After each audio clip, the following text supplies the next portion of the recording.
Fala galera, tudo bem com vocês? Pra quem não me conhece, meu nome é Robert, satisfação, graduando em História e futuro professor, estudante dedicado. Hoje falaremos sobre Grécia Antiga, ou civilização grega. Para quem não me conhece, meu canal é novo e tive o objetivo de criar este conteúdo para formar e compartilhar com vocês o mínimo de conhecimento que eu tenho. Eu botei esse título aqui, Grécia Antiga ou civilização grega. Por quê? Todos nós conhecemos a o pensamento atual sobre a Grécia antes da Idade Média, antes do Império Romano, como a Grécia Antiga. Mas existia uma civilização ali, civilização formada por pensadores, guerreiros, políticos, e isso foi de cunho importância para o pensamento moderno, pois ela também tem influências atuais, como ao decorrer da história, entendeu? Então vamos lá.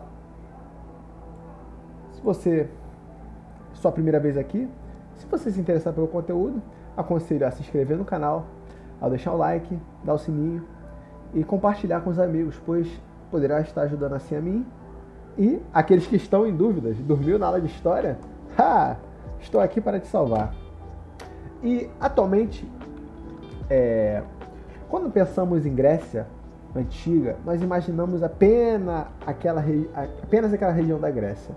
Quando a Grécia Antiga, o mundo grego, ele se expandiu por muitos lugares da Europa e uma pitada da Ásia, digamos. Esse mapa que eu botei aqui em cima, aqui temos. As zonas vermelhas são as zonas de assentamentos gregos, onde muitos gregos iam, comercializavam. Digamos que o mar Mediterrâneo, antes de ser de autoria romana, tinha uma presença grega enorme. Muitos dizem até que os romanos têm uma pitada de cultura grega na sua formação, mas isso eu deixarei para o próximo vídeo. A Grécia comercializava e tinha pequenos assentamentos, metrópoles e colônias, metrópoles na área grega, da Grécia, e colônias em partes da Europa, como na Península Ibérica, no sul da Itália, no Mar Negro, em Bizâncio, que foi uma das grandes colônias, bem conhecida também.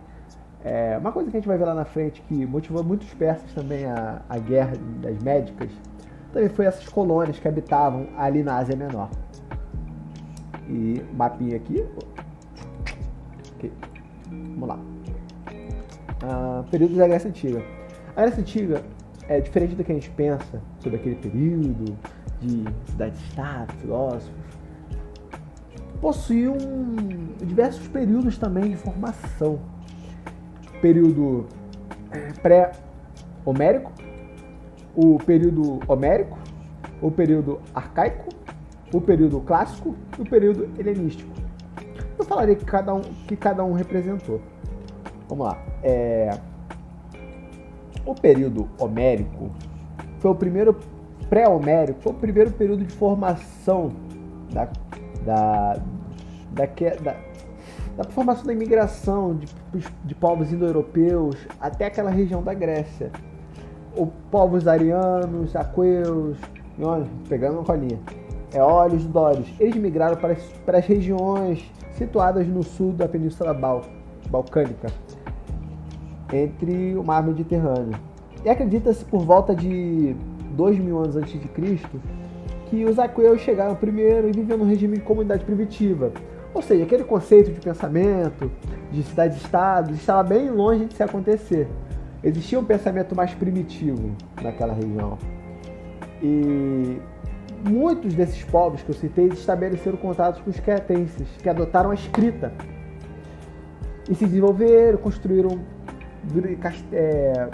lugares lindos, que nós estamos acostumados a ver como, caraca, que estrutura grega linda, mas na época, top. Era conhecido como inovação da época. Nós temos o período homérico, que vai do século XII até o século VIII a.C., que foi as invasões dóricas, que provocaram um retrocesso social e cultural, porque eles invadiram. O pessoal ficou mais focado em fazer guerra, em combater guerra.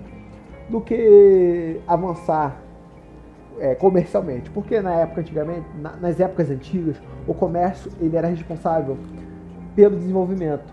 Não só a questão agrícola, mas de maior fator comercial. E tudo era dividido. Era uma questão mais comunitária, tribal, que também existia o pater. O que era o pater? Aquele que exercia funções religiosas, administrativas e jurídicas. Mas isso a gente vai deixar para uma outra vez, porque é algo mais especializado. Tem o período arcaico, que vai do século 8 até o século 6 a.C., que se inicia com a decadência da comunidade gentílica. Nesse momento, a aristocracia resolveu se unir e criar fátrias, irmandades que formavam indivíduos de vários indivíduos de gêneros, que era um povo que vivia lá. E a partir dessas comunidades, começou a se originar polis. O que era polis?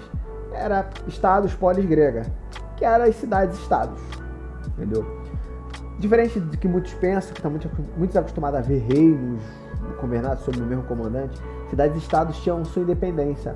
Cada um tinha a sua forma de governar. Esparta, Grécia, Coríntios, entre outros. Essa era o que formava a polis grega. E, por sua vez, Atenas dominou por muito tempo o comércio entre as cidades polis gregas, as cidades-estados. E, por dominar o comércio, teve uma evolução política absurda. Absurda. É aquilo, quando a gente domina o comércio, nós estamos temos acesso a mais conteúdos, logo temos uma evolução mais decorrente dessa época. Temos o período clássico, que vai do século V ao século IV a.C. É o período do crescimento da arte, daquele conceito de Grécia Antiga que nós conhecemos, Sócrates, entre outros. Não, se bem que Sócrates está mais lá para frente.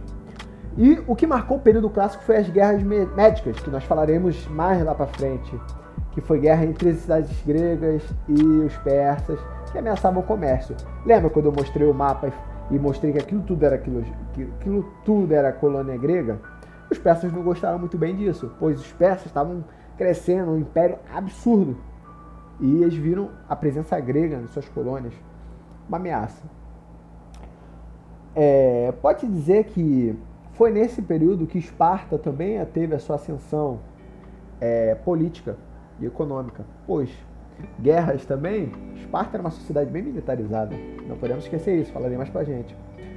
E pode-se dizer também que a filosofia, o teatro, as esculturas, as arquiteturas atingiram sua maior ascensão, seu maior ápice nessa época. Então todo aquele conceito que nós pensamos está aí, período clássico.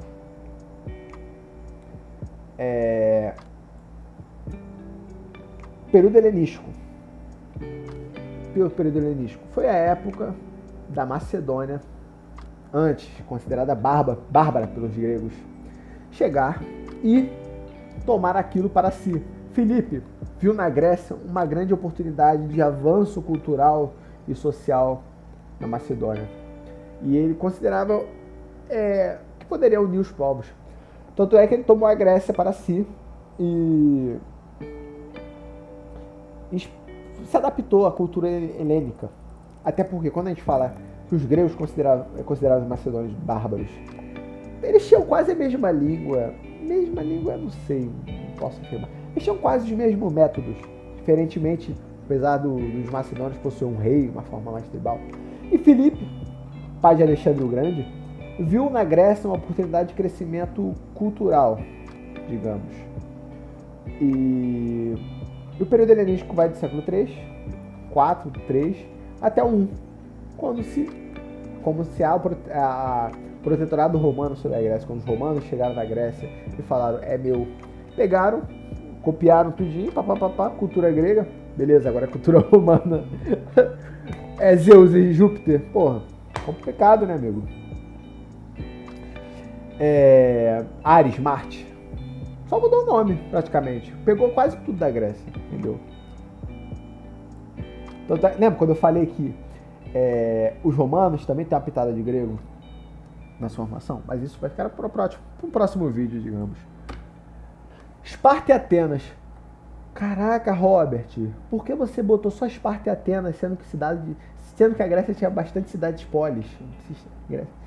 Cara, porque quando nós falamos no cenário de protagonistas, no sentido comercial, no sentido mais político, Esparta e Atenas. Esparta e Atenas têm as suas grandes figuras. Enquanto uma era uma cidade democrática, outra era uma cidade militarizada, enquanto uma cidade de pensadores, outra era uma cidade de guerreiros. Mas não se engana, as duas eram escravistas. As duas tinham a mesma língua. As duas tinham a mesma forma de pensar sobre as outras civilizações. A sociedade, diferentemente uma da outra, era isso. Enquanto uma focava no pensamento, nas artes, outros focava mais em militarização. Tanto é que tinha aquele conceito de que o garoto, se nascesse imperfeito, em Esparta, era descartado. Aos 7 anos de idade, ele era tomado da sua família pelo Estado e era criado como um guerreiro. Política, mesma coisa. Atenas era uma democracia, Esparta era uma monarquia. Não possuía um rei, mas acho que mais de um. Porque enquanto um era militar, o outro era político, sabe, entendendo? Também tinha um oráculo. Um mandava tipo como se fosse um congresso comunitário, um conselho comunitário. Tinha um rei que conversava, debatia. Tinha um rei militar que Leônidas é um exemplo de rei militar. Tanto é que quando ele saiu com a sua armada, você vai lembrar de 300, ele saiu com 300 homens porque não foi liberado o exército de Esparta por causa da festa da festa da lua, os oráculos. Os oráculos também tinham um grande papel na política de Esparta, se não o mais importante até. E nada daquele bagulhinho de nossa, homens feios, cabeludos. Pelo amor de Deus. Economia, ambas agrárias. Apesar de Atenas possuir um cenário mais artístico, de moldura, de pensamento, de comércio, Esparta também era bem agrário, bem rural. Esparta se viu na obrigação de dominar outras cidades e estados gregas e ter como estados tributários. Também viu os impostos. Agora, a cultura e a religião, mesma coisa. A cultura está relacionada à política, como eu falei, na sociedade. A religião é a mesma coisa. Ambos acreditavam em deuses, dos deuses gregos. A diferença é que alguns eram mais devotos que outros, tá ligado? Eles tinham suas diferenças, porém eram tão iguais uns aos outros, entendeu? Falemos sobre o enfraquecimento da Grécia Antiga. Uma civilização tão desenvolvida não poderia durar tanto tempo. Isso foi tanto por inveja como por uma forma de ter para si, tá ligado? As guerras médicas. Foi invasão do Império Persa, as cidades-estados gregas. Xerxes queria ter aquela civilização para si. E os gregos entendiam que todo mundo que não era grego era bárbaro. Bárbaro não, lembre-se sempre, perdão. Bárbaro não é aquele cara cabeludo, baixado. Bárbaro para eles é todos aqueles que não eram gregos. Então até que os romanos também usam daquilo para se moldar. Os bárbaros estão nos atacando. Então, na verdade é a tribo germânica, né? Mas voltamos à Grécia. Guerras médicas. Invasão persa. Outro também é Guerra das Termópilas. Batalha das Termópilas. E eles expulsaram os persas. Os gregos e cidades-estados gregos ganharam. Lembre-se, todas as cidades-estados tiveram sua presença. Não foi só 300 Esparta. Todas elas tiveram sua presença. E tudo isso começou na Batalha de Maratona. Quando Dario perdeu a batalha e decidiu recuar. Xerxes, o filho de Dario, ficou ressentido. Ele queria. Diferente do que o filme 300 apresenta, Xerxes era um gênio. Xerxes era um inteligente. Xerxes, sem comparação. Só tinha aquela parada lá de Deus Rei. Guerra do Peloponeso. Lembre-se quando eu falei que Esparta e Atenas elas tinham suas diferenças e nenhum gostava do outro, apesar de às vezes se juntarem para as forças vitórias. Existia a Liga do Peloponeso, que era comandada por Esparta, e a Liga de Delos, que era comandada por Atenas. E isso daria um capítulo, um vídeo só para a Batalha da Guerra do Peloponeso. Mas digamos que isso foi responsável por desgastar todas as cidades de estados gregos. Pois uma lutava contra a outra, Esparta chegou, tomou Tebas, Tebas foi para Coríntios, depois já foi, a Liga de Delos veio. Cara, é incrível. A seção de Macedônia. Lembra quando eu falei do período helenístico? Filipe chegou, tomou Grécia, Alexandre viu aquilo, oportunidade, se expandiu até a Índia, por Egito também, difundiu a cultura helênica, cultura grega, tanto é que existe diversas Alexandrias ao longo do mundo antigo, tanto na Pérsia quanto no Egito. Lembra da Alexandria? Biblioteca de Alexandria.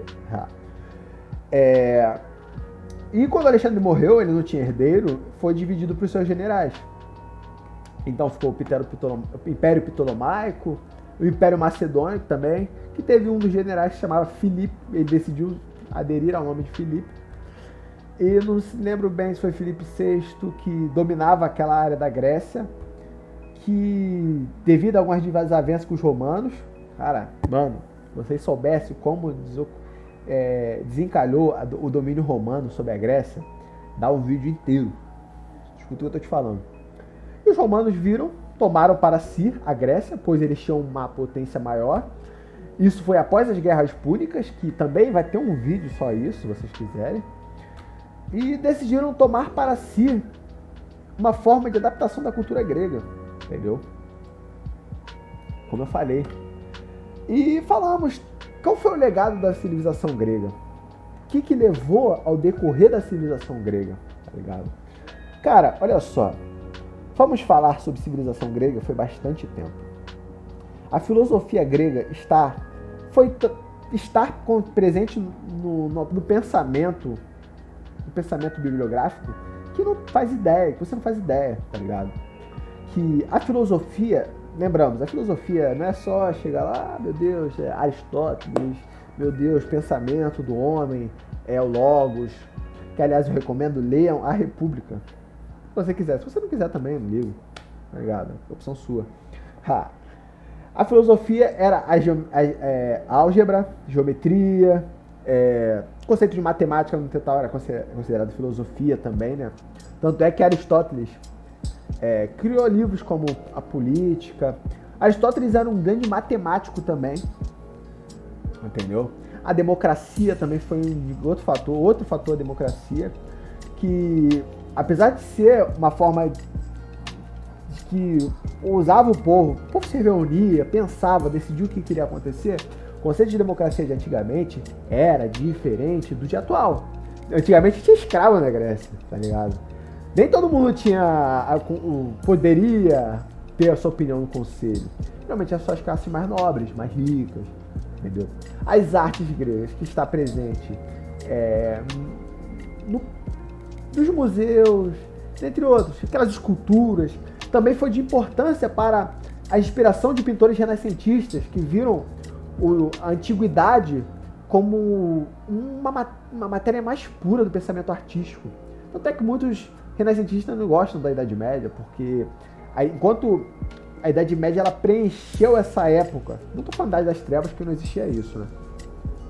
Se fosse levar para esse lado, toda a idade seria das trevas, né? Tanto a Antiguidade quanto a Idade Média. Mas a Idade Média tentou fechar essa questão mais erótica da arte grega. E os pintores renascentistas falaram assim, pelo amor de Deus, a antiguidade aquilo é arte, tá ligado? Tanto é que as artes estão aí hoje em dia. E as estruturas, como os templos que nós vemos na Grécia, cara, aquilo tudo é cultura, gente, é civilização grega, não podemos esquecer, entendeu? E é isso, gente. Muito obrigado pelo vídeo. Se você curtiu, se inscreva no canal, deixa o seu like, compartilha com os amigos. Se quiser ajudar também, nós estamos aí. E é isso aí, postarei mais vídeos. Até logo, pessoal. Fiquem com Deus.